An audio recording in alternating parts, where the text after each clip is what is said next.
Is the small sword the worst battlefield sword you could find?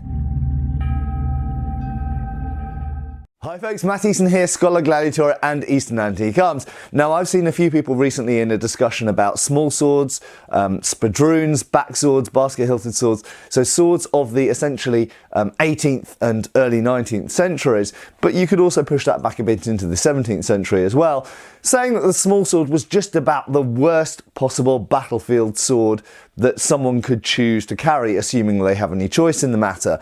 Now, first thing I want to just say is, what is a small sword? Well, a small sword is called a small sword because it's essentially like a small, downsized, late period transitional rapier. It is not a rapier, although in the 18th century the term rapier was sometimes applied to them. Don't confuse this with an earlier period rapier, which is a much bigger weapon, usually with more hand protection, usually with a much longer blade, and very often with some degree of cutting capacity. Now, we'll talk more about cutting capacity in a minute. First of all, why do people say that this is a terrible battlefield weapon? Well, it basically comes down to, let's say, three factors, and one of those I think is actually really important. Now, the first factor is that it can't cut. Well, indeed, this small sword here, which is a Kolishmad triangular blade, cannot cut. Yes, you could absolutely whack someone with it. If you've watched Forge in Fire and seen a ridiculously overbuilt version with edges on and much heavier than a real small sword, that's really a spadrone. It wasn't really a small sword, so don't please point the cutting of meat with that small sword and say, oh, this one over here chopped really well. It was a spadrone. So a typical small sword indeed can't really cut, and in fact, if we look at the fencing treatises dealing with the use of these things, they are much like a foil or an epee, they are predominantly a point-centric weapon. That's not to say there aren't cutting versions, and we'll talk about that in a second. But a typical small sword is absolutely optimized really for dueling. So yes, it is primarily a dueling sword, and it is optimized for delivering the point. So the first criticism is they can't cut.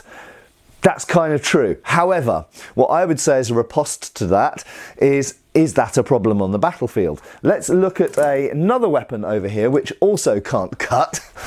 And yet they were pretty damn successful on the battlefield, weren't they? So bayonets, triangular bayonets, much like a triangular small sword blade, cannot cut, but they can stab exceedingly well. Okay, so these were used on the battlefield. Lances were used on the battlefield, pikes, spears, numerous weapons that basically can only thrust were used on the battlefield. So by itself, that does not make it a poor battlefield weapon, okay?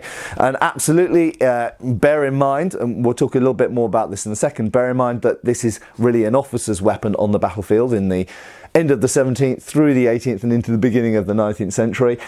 And an officer, if he sees an opportunity to, in the middle of defending himself, thrust someone through, well, actually medically in that period, that's likely to have a greater effect on the person than hitting them with a sword. Okay?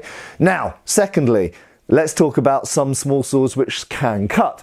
A lot of you will be expecting me to talk about the Spadrone here, which, as you know, I'm not a great fan of because it becomes less potent as a thrusting weapon. It's not as nimble, it doesn't have such a stiff blade, it's not as acutely pointed, and it's not particularly effective as a cutting weapon either. But it's a compromised design, essentially between, if I grab this Walloon hilt here, so this is a back sword. It's essentially a compromise between halfway point, if you like, between a back sword and a small sword. And you'll notice that it has a small sword-ish shaped hilt, but it's kind of beefed up. So we'll talk about the hilts in a second. So there are some types of spadrone which are essentially, you could say, like a cutting small sword. But moreover, there are some what I would call small swords which can cut. Now, some people might argue that this is a form of spadrone, but it's certainly, if you imagine it like rather than a black and white thing, or a sort of binary, if you think about it more as a spectrum, this is further along the small sword spectrum. I mean, if we look at the hilt, you can clearly see that that hilt is a small sword hilt, and it's very decorative, and this is it probably is an officer's military weapon. In fact, I'm pretty sure it is, but it has a civilian looking hilt, should we say. But the blade, you'll notice, is like a very narrow broadsword blade. It's double-edged. Okay, it's double-edged and quite long as well. So you've got extra reach with this sword, and you can give some degree of cut. Not a very powerful cut, but you can cut nevertheless. Does that make it inherently a better battlefield weapon? Well, some people might want the ability to cut, some people therefore might say yes. However, I would refer you back to my previous piece of evidence, my lord, and that is the bayonet. You don't need to be able to cut for something to be effective on the battlefield, okay?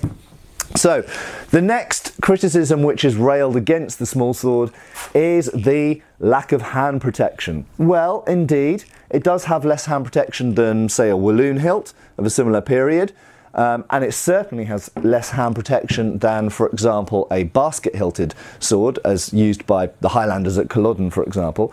However, does it really have that much less hand protection than a dedicated cutting sword? Yes, okay, you could thrust with this as well, but it's principally a cutting sword here, a sabre.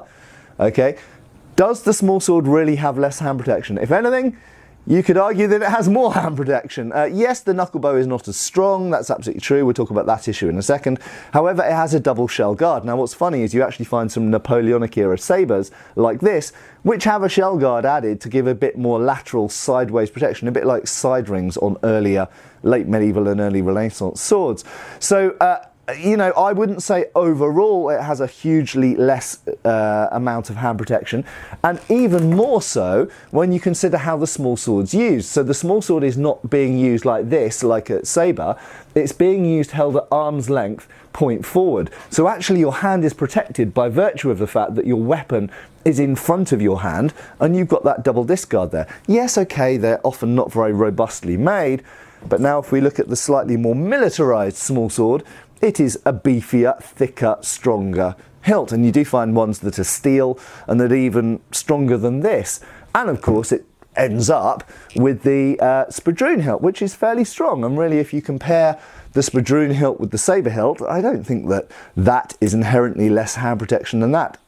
On the opposite, I would say that actually the sabre's got less hand protection than the Spadrone in this case.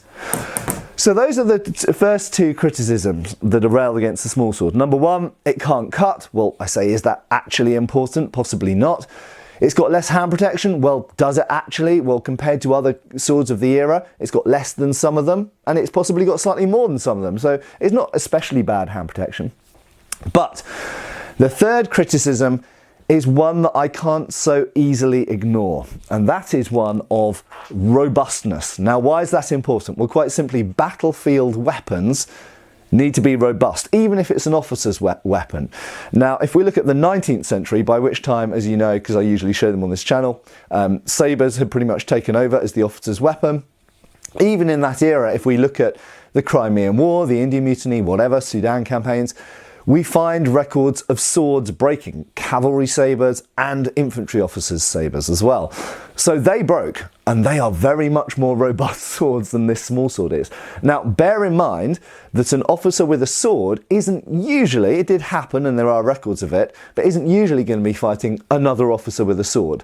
What are they usually going to be fighting against? Well, unfortunately for the person with the small sword, they're usually going to be fighting against one of these.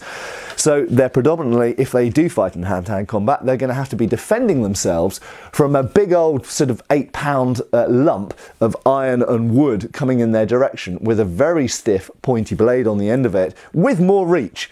So this is a heavier weapon, greater leverage because it's two-handed, and it can reach further. The only advantage that the small sword's got is that it's quicker. And don't underestimate that that is worthwhile, that is worth mentioning, a notable advantage for the small sword.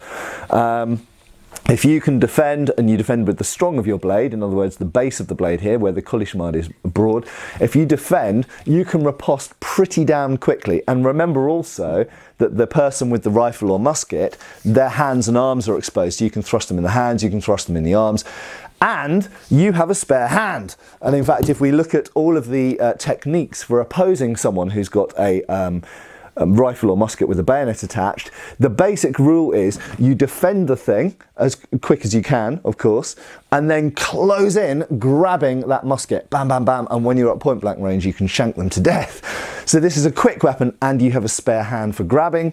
And remember, swords are not that easy to grab, but actually something which has no edges and is large and cumbersome and slow is not that difficult to grab. So don't think that the it's just a completely one-sided conflict. The swordsman has some chances, but you have to fight in a very specific way against the rifle and bayonet. But coming back to the robustness point, the problem here is that this rifle, or any rifle and bayonet, or musket and bayonet, is a whopping great heavy lump. For context, one of these weighs about the same as one of these. In fact, the rifle and bayonet is slightly heavier than this poleaxe. So we're talking about weapons. Don't think that they were only using light weapons in the 18th and 19th centuries. These weapons are as heavy as a medieval polearm designed to be used in armour. Therefore, when you're using a light and fragile small sword, there's a very large chance of this breaking, the hilt, the blade, the tang, whatever. And therefore we start to see a reasoning for why you get these beefed up, militarised small swords. Not so much so that you can cut more, or for any reasons like that. It's purely so that they can stand up to the rigours of rough combat. And indeed, you could say that that's really what the Spadrone's about. The Spadrone's not really about making an effective cutting sword. It's about making something that you can still use kind of like a small sword, but it's now robust enough to stand up from full weight blows from a broadsword or backsword, or indeed to parrying and encountering a firearm, a firelock with the bayonet attached. So there we go. I would think in summary therefore, is the small sword a terrible battlefield sword? No. Is it a great one? No. It can offend just as well as any other sword. It can stab. It's nimble, it's quick, so in some ways it can do that even better. The hand protection is not so bad. It can be improved, and on the militarised small swords we often find that they are improved. They're made of steel and a little bit stronger. Where it really falls down, I think, is in durability. And so actually, what we probably see with the birth of the rise of the Spadrone really is an attempt to have something that you can still predominantly use like a small sword with your small sword technique that you've learned in the fencing school. But it's something that can stand up a little bit better to the rigours of combat. No one ever seriously expected them to be able to cut as well as a sabre or a broadsword. I hope that's interesting. Your views below, always appreciated. Make sure you're subscribed and please click that notification bell, and I'll see you back on the channel really soon for another video. Cheers folks!